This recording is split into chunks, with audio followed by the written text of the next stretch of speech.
Tonight, we're out to look for a very, very, very exclusive creature. This is David Martins, a 30-year-old Dorchester man who liked to make people laugh. He was hilarious. He would have you in tears. And on this night, with his friends and armed with his crocodile hunter impersonation, David Martins was on top of the world. Lit up a room. Everybody was David's friend.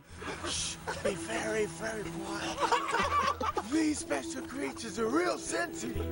But on another night, August 12, 2010, near a different street corner, David Martins was gunned down in cold blood. His unsolved murder has devastated his grieving family. I failed to protect him. Like, why didn't I see something was wrong?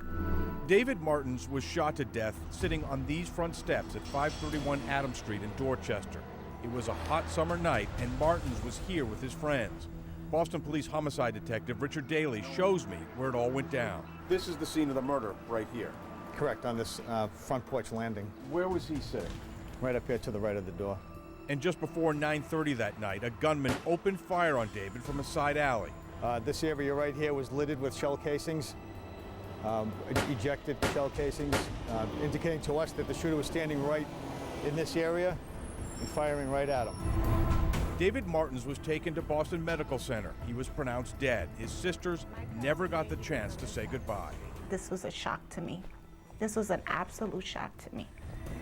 Who would do this to a person like that? If you really, really knew him, he wouldn't hurt anyone. He wouldn't hurt a fly.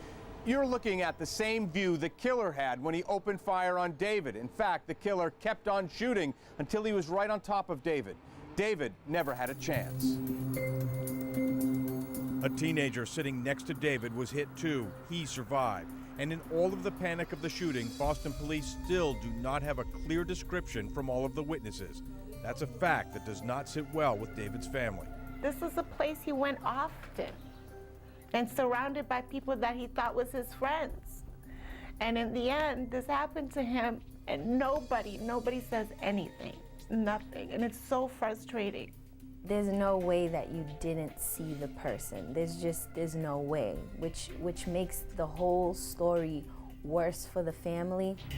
Back at the scene of the murder, Homicide Detective Daly tells me this likely was a well-planned hit and not a case of mistaken identity.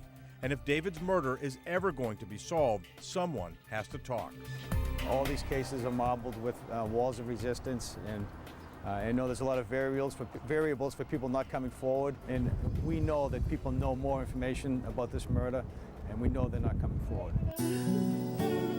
For David Martin's family, the wait for justice is making their pain unbearable.